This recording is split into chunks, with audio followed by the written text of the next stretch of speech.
ففروا إلى الله إني لكم منه نذير مبين. Bismillahirrahmanirrahim. Alhamdulillahirabbil alamin. Wassalatu wassalamu ala al-mabuthi rahmatan lil alamin. Nabiyina Muhammad wa ala alihi wa sahbihi wa man tabi'ahum bi ihsanin ila yaumiddin. Amma ba'd. Kaum muslimin dan muslimat, para pendengar dan seluruh yang menyaksikan program acara ini dimanapun Anda berada, Assalamualaikum warahmatullahi wabarakatuh. Ayat yang ke-21 dari surah Al-Ahzab, sebuah kaidah besar dari kaidah-kaidah Al-Quran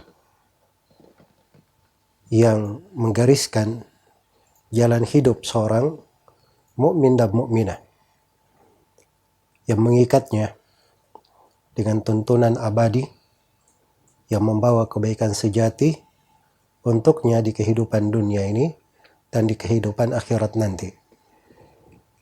Ayat tersebut adalah firman Allah Subhanahu wa taala, "Laqad kana lakum fi Rasulillahi uswatun hasanah liman kana yarjullaha wal yawmal akhir wa dzakarallaha katsira." Terjemahan makna ayat, laqad kana lakum, sungguh telah ada untuk kalian, fi Rasulillah, pada diri Rasul Allah, itu Nabi kita Nabi Muhammad sallallahu alaihi wasallam. Uswatun hasanah, telah ada pada diri Rasulullah sallallahu alaihi wasallam suri tauladan yang baik. Liman kana yarjullah, bagi siapa yang mengharap Allah, takut kepada Allah. Wal yawmal akhir, mengharap kebaikan di hari akhirat, takut menghadapi hari akhirat. Wa dzakarallaha katsira, dan dia banyak berzikir kepada Allah Subhanahu wa taala di segala keadaan. Ayat yang agung ini menjelaskan kepada kita semua jalan kehidupan. Dan ini kaidah tetap yang harusnya kita selalu memegangnya, bahwa pada diri Rasulullah sallallahu alaihi wasallam segala perbuatan beliau, segala ucapan beliau, apa yang beliau tuntunkan, apa yang beliau jelaskan secara nas, tersurat atau di dalam pemahaman yang tersirat, di dalam bahasa beliau, isyarat-isyarat beliau, ada suri tauladan yang merupakan pegangan bagi siapa yang beriman kepada Allah dan hari akhirat, serta banyak berzikir kepada Allah Subhanahu wa taala. Iya. Dan ini menjelaskan kepada kita bahwa kehidupan seorang muslim itu tetap aturannya, jelas tuntunannya. Di kondisi apapun, dia selalu mencontoh Rasulullah sallallahu alaihi wasallam. Karena itu lebih dari 30 ayat dalam Al-Quran perintah untuk taat kepada Allah dan taat kepada Rasulnya. Digandengkan ketaatan kepada Allah dengan ketaatan kepada Rasulullah sallallahu alaihi wasallam setelahnya. Dan ini menunjukkan pentingnya ketaatan kepada Rasulullah sallallahu alaihi wasallam. Dan Allah Subhanahu wa taala berfirman di surah Al-Ahzab ini, "Ma kana lil mu'minin wala mu'minatin idza qada Allahu wa rasuluhu amra ayakuna lahumul khiyaratu min amrihim." Tidaklah pantas bagi seorang mukmin dan mukminah apabila Allah dan Rasulnya telah memutuskan sebuah perkara, tidak pantas mereka punya pilihan lain. Wa may ya'sillaha wa rasulahu faqad dhalla dhalalan mubina. Barang siapa yang bermaksiat kepada Allah dan Rasulnya, maka sungguh dia telah tersesat dengan kesesatan yang sangat jauh. Dan Allah Subhanahu wa taala berfirman menjelaskan tentang wajibnya kita mengambil segala tuntunan Nabi. Wa ma atakumur rasulu fakhudhu wa ma nahakum anhu fantahu. Apa yang dibawa oleh Rasul, terimalah dia. Dan apa yang dilarang oleh Rasul, hendaknya kalian berhenti darinya. Maka yang menjadi hal terpenting dalam kehidupan seorang mukmin adalah mencontoh dan mengikuti Rasulullah Sallallahu Alaihi Wasallam. Itulah bukti kecintaannya dengan mencontoh beliau, mengikuti beliau. Ya, kalau dia cinta kepada Rasulullah, harus diikuti jalannya Rasulullah Sallallahu Alaihi Wasallam. Karena itu di ayat yang menjelaskan ujian cinta, Allah berfirman, Allah Subhanahu wa taala berfirman, "Qul in kuntum tuhibbunallaha fattabi'uni yuhibbukumullahu wa yaghfir lakum dzunubakum wallahu ghafurur rahim." Katakanlah kalau memang benar kalian itu cinta kepada Allah dan kalau benar kalian itu cinta kepada Allah, maka ikutilah saya. Niscaya Allah akan mencintai kalian dan mengampuni dosa-dosa kalian. Iya. Jadi kecintaan yang sebenarnya kepada Rasulullah dalam mengikuti jalan beliau, mengambil dari petunjuk beliau pada segala perkara, di segala keadaan. Apa yang dikerjakan oleh Nabi, itulah yang kita lakukan.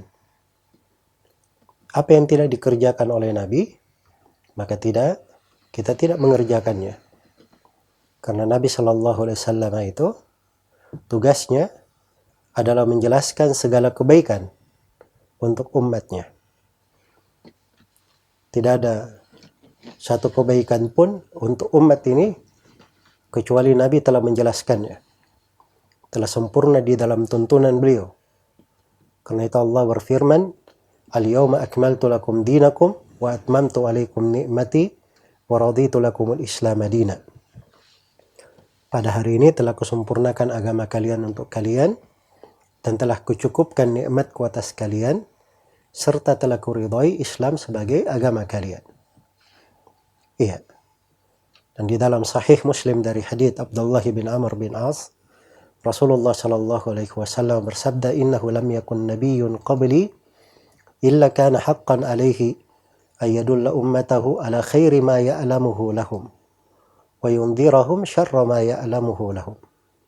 Tidak ada seorang nabi pun sebelumku kecuali wajib atas nabi ini menjelaskan segala kebaikan yang dia ketahui bagi umatnya, dan wajib atas nabi tersebut menjelaskan segala kejelekan yang bisa membahayakan umatnya. Ya, kalau itu adalah sebuah kebaikan, pasti Nabi sudah mengajarkannya. Nabi sudah menerangkannya. Iya. Itu yang harusnya diingat oleh setiap muslim dan muslimah.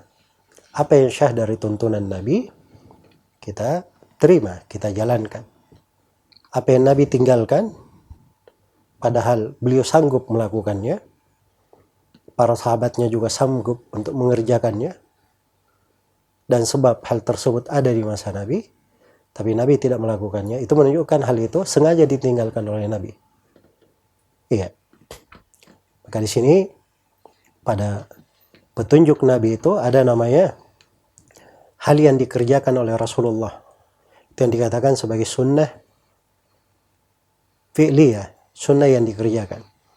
Dan ada sunnah yang sifatnya tarkiyah, sesuatu yang ditinggalkan oleh Nabi Sallallahu Alaihi Wasallam. Jadi Nabi tidak melakukannya, tidak mengerjakannya, itu menunjukkan bukan hal yang disunnahkan. Seperti Nabi Sallallahu Alaihi Wasallam memerintah para sahabat untuk mengeluarkan makanan pokok di zakat fitri dalam bentuk makanan. Beliau tidak memerintah untuk mengeluarkannya dengan uang, tapi dalam bentuk makanan pokok. Padahal manusia perlu kepada uang, tapi Nabi perintah mengeluarkan dengan makanan, bukan dengan uang. Iya. Dan uang ada di masa Nabi. Tapi ketika Nabi tidak melakukannya, menunjukkan mengeluarkannya dengan uang bukan hal yang disunnahkan. Sunnahnya adalah kita mengeluarkan dengan makanan, bukan dengan uang. Itu contoh sederhana. Dan ini kaidah tetap berlaku di dalam banyak hal. Demikian pula di dalam kelahiran Nabi Sallallahu Alaihi Wasallam. Nabi Shallallahu Alaihi Wasallam tidak memperingati kelahirannya, tidak mengadakan maulid tentangnya. Iya. Dan sebabnya ada di tengah Nabi, pada Nabi para sahabat. Iya, para sahabat adalah orang yang paling cinta kepada Nabi, paling membela Rasulullah Shallallahu Alaihi Wasallam. Bersamaan dengan itu, tidak seorang pun di antara mereka yang mengerjakannya. Maka andai kata itu disunnahkan, maka Nabi pasti akan memberi contoh kepada para sahabatnya dan para sahabatnya akan melakukannya. Karena itulah mengambil dari petunjuk Nabi itu jangan dipahami kita baca sebuah sunnah, oh ini bagus kita kerjakan, kita ikuti Nabi. Tapi hal yang ditinggalkan oleh Nabi juga itu meninggalkannya itu bagian dari sunnah. Kita tidak mengerjakannya itu juga bagian dari sunnah. Karena itu dua ketentuannya. Wa ma atakumur rasulu fakhudhu, apa yang didatangkan oleh Rasul terimalah dia. Wa ma nahakum anhu fantahu, dan apa yang dibawa yang dilarang oleh Rasulullah SAW hendaknya kalian berhenti darinya. Hendaknya kalian berhenti darinya. Maka kembali kepada kaidah tetap di ayat ini, laqad kana lakum fi Rasulillah, sungguh telah ada untuk kalian fi Rasulillah, pada Rasul Allah. Disebutkan dengan sifat beliau sebagai Rasul. Jadi yang diikuti, yang dituntunkan itu dikaitkan dengan sifatnya sebagai seorang Rasul. Iya. Nabi Muhammad SAW itu disifatkan dengan sifat-sifat. Pokoknya pada kenabian dan kerasulan. Nah itu dua sifat pokok yang harus kita kaitkan tuntunan dan syariatnya ke sana. Iya. Dan belakangan ini banyak orang yang salah memahami dan menampilkan Rasulullah SAW selain daripada hal yang terpentingnya yang merupakan pensifatan Allah dan Rasulnya di dalam Al-Quran dan Sunnah. Kadang ada yang menyebut Nabi bahwa Nabi itu adalah seorang pebisnis ulung. Ada yang menyebut Nabi bahwa Nabi adalah seorang dokter. Nabi adalah seorang ahli strategi. Ya, walaupun sifat-sifat itu ada di dalam sebagian sunnahnya, beliau terangkan bagaimana kriteria bisnis yang bagus, sifat-sifat seorang pebisnis. Di kedokteran beliau terangkan pokok-pokok dan dasar pengobatan yang digeluti di tengah manusia dan bermanfaat untuk mereka. Dan itu ada di dalam penjelasan Rasulullah SAW. Tapi Nabi itu tidak pernah memberikan rincian. Kalau seorang mau jualan bakso, cara bikin baksonya begini dan begitu. Kalau seorang misalnya dia bisnis di bidang properti, maka caranya harus begini dan begitu. Tidak ada rincian khusus, sebab beliau tidak diutus oleh Allah sebagai seorang pebisnis, sebagai seorang kontraktor. Sebagaimana Nabi SAW tidak memberi resep, kalau sakit kepala minum ini, kalau sakit perut minum ini, kalau demam minum ini. Sebab beliau tidak diutus oleh Allah sebagai seorang dokter. Dia diutus oleh Allah sebagai seorang Rasul. Rasul itu dari bukti kerasulan dan kenabian, beliau mampu menjelaskan hal-hal yang bermanfaat untuk manusia. Karena itu beliau terangkan pokok kedokteran itu apa, dasarnya yang semua ilmu kedokteran kembali kepadanya. Pokok di dalam bisnis itu apa, dalam muamalah yang merupakan sumber kebaikan di tengah manusia. Itu tugasnya Nabi dan Rasul menjelaskan. Iya. Dan sifat ini harus selalu kita tanamkan. Kita sifatkan Nabi dengan hal tersebut sebagai Rasul Allah Subhanahu wa Ta'ala. Disitulah kesempurnaan. Disitulah kesempurnaan. Karena itu kalau ada yang mencelah Rasulullah Sallallahu Alaihi Wasallam, iya, maka itu hanya membawa keburukan atas dirinya sendiri. Nabi Sallallahu Alaihi Wasallam itu adalah seorang Rasul yang telah dijadikan siapa yang mencintainya maka dia akan mendapatkan kebaikan dan rahmat. Siapa yang membencinya pasti akan hancur dan binasa. Inna syani'aka huwal abtar. Sungguhnya orang yang mencelamu ya Nabi Muhammad, perkaranya akan terputus. Iya, cepat maupun lambat. Cepat maupun lambat. Rasulullah SAW telah dijadikan sebagai seorang yang selalu ditolong oleh Allah. Inna lanansuru rusulana. walladzina amanu fil hayatid dunya wa yauma yaqumul ashhad. Sungguhnya kami akan selalu menolong para rasul kami dan orang-orang yang beriman di kehidupan dunia dan di hari ketiga kepala mempersaksikan. Bahkan Allah bersimpah dengan kehidupan Nabi sallallahu alaihi wasallam. La amruka innahum lafi sakratihim ya'mahun. Demi umurmu wahai Nabi Muhammad. Menunjukkan kehidupan beliau itu adalah hal yang besar di sisi Allah sehingga Allah bersumpah dengannya. Dan Rasulullah sallallahu alaihi wasallam telah ditetapkan untuk beliau bahwa siapa yang membencinya, siapa yang mengolok-oloknya, maka Allah sendiri yang akan mengurusi mereka. Inna kafainakal mustahzi'in. Sesungguhnya kami akan mencukupi engkau Nabi Muhammad dari orang yang mengolok-olok terhadapmu. Iya. Karena itulah di dalam mengikuti dan mengambil petunjuk Nabi Sallallahu Alaihi Wasallam itu adalah pokok yang terbesar bagi umat Islam dan hujjah yang paling agung di dalam kehidupan mereka.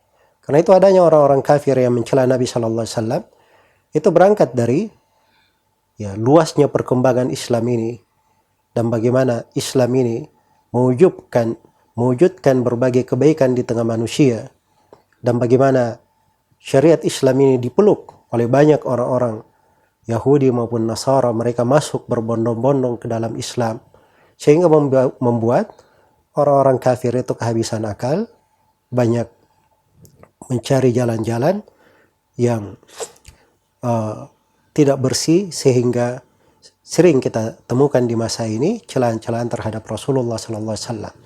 Dan itu bukan hal yang aneh dan asing terhadap orang-orang Yahudi dan Nasara, karena sebelumnya mereka sudah pernah membunuh para nabi dan para rasul.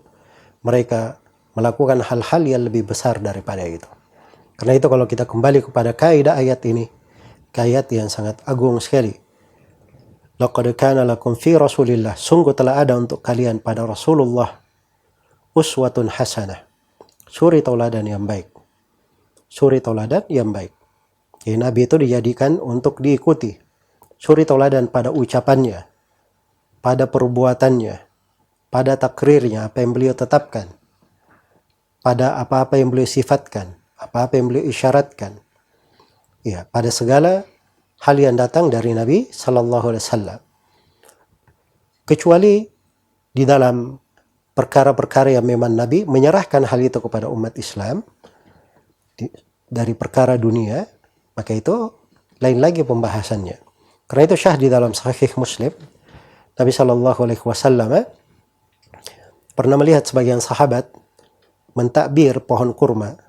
Takbir itu artinya dari kurma itu dihubungkan, dikawinkan supaya bisa berbuah dan menghasilkan buah yang bagus. Iya. Maka Nabi waktu itu menyarankan mereka supaya melakukan begini dan begini. Dilakukan oleh para sahabat. Namun setelah itu pohon-pohon kurma tersebut tidak berhasil. Gagal hasilnya. Maka Nabi SAW bersabda kepada mereka, antum a'lamu bi umuri dunyakum. Kalian lebih memahami tentang perkara dunia kalian. Tentang perkara dunia kalian. Jadi ada hal-hal yang sifatnya terkait dengan masalah keduniaan. Itu Nabi terangkan bahwa kalian lebih paham tentang perkara dunia kalian. Iya.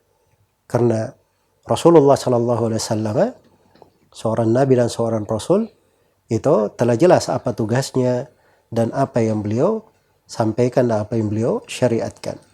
Karena itu para ulama di dalam memahami ayat ini, laqad kana lakum fi Rasulillahi uswatun hasanah, sungguh telah ada pada diri Rasulullah sallallahu alaihi wasallam suri tauladan yang baik. Itu ada dua pendapat, ada yang mengatakan bahwa asalnya yang datang dari Rasul itu wajib dilakukan.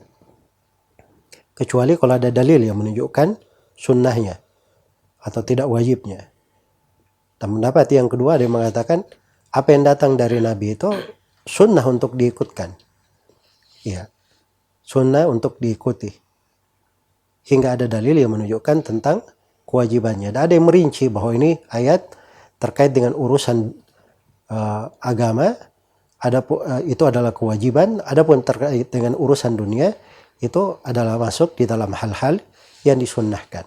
Dan ini pembahasan-pembahasan di tengah para ulama menunjukkan bagaimana pengagungan mereka di dalam mengikuti, mengambil suri tauladan dari Rasulullah sallallahu alaihi wasallam. Dan dikatakan di sini 3 sifat. Liman kana yarjullah, bagi siapa yang mengharapkan Allah. Yarju, mengharap, bisa juga bermakna takut kepada Allah. Wal yawmal akhir, dan takut kepada hari akhirat. Sebab orang yang mengharap kepada Allah, takut kepada hari akhirat, itulah yang bersegera di dalam mencontoh Rasulullah sallallahu alaihi wasallam. Itulah yang selalu terikat dengan sunnahnya, tidak mau terlepas darinya. Dia mengetahui bahwa di dalam sunnah itu terdapat kebahagiaannya dan kehidupannya. Karena itu subhanallah, di dalam tuntunan dan syariat dalam Islam ini kebahagiaan. Di dalamnya kebahagiaan. Tidak ada kebahagiaan apapun dari dunia ini yang semisal dengannya.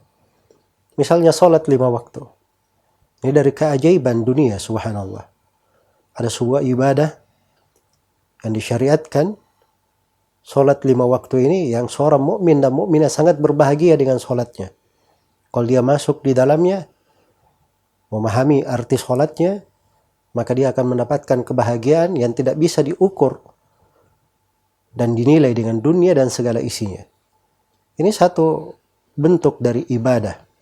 Selain daripada ibadah-ibadah yang lainnya yang terkait dengan pengagungan kepada Allah Subhanahu wa taala, memurnikan ibadah kepadanya, amalan-amalan hati, itu perkara-perkara yang agung di dalam syariat. Maka di dalam mengikuti Rasulullah, itu bagi siapa yang mengharapkan Allah dan hari akhirat, wa dzakarallaha katsira, dan dia banyak berzikir kepada Allah. Dia mengingat Allah di segala keadaan, banyak berzikir, bersyukur, beristighfar, memohon ampun kepada Allah Subhanahu wa taala. Semoga Allah Subhanahu wa taala selalu membimbing kita semua untuk menjadi pengikut-pengikut sejati terhadap Rasulullah sallallahu alaihi wasallam, agar supaya kita semua bisa bersama beliau kelak di kemudian hari di surganya yang penuh dengan kenikmatan, di surga Allah yang penuh dengan kenikmatan. Dan semoga Allah Subhanahu wa taala menjaga kita semua di atas agama Islam yang dibawa oleh Rasulullah sallallahu alaihi wasallam, sesuai dengan petunjuk Nabi sallallahu alaihi wasallam dan sunnahnya, di kehidupan dunia, di sakaratul maut, di alam kubur, dan tatkala kita semua menghadap kepada Allah Subhanahu wa taala. Innahu waliyyu dzalika wal qadiru alaihi, wallahu taala alam.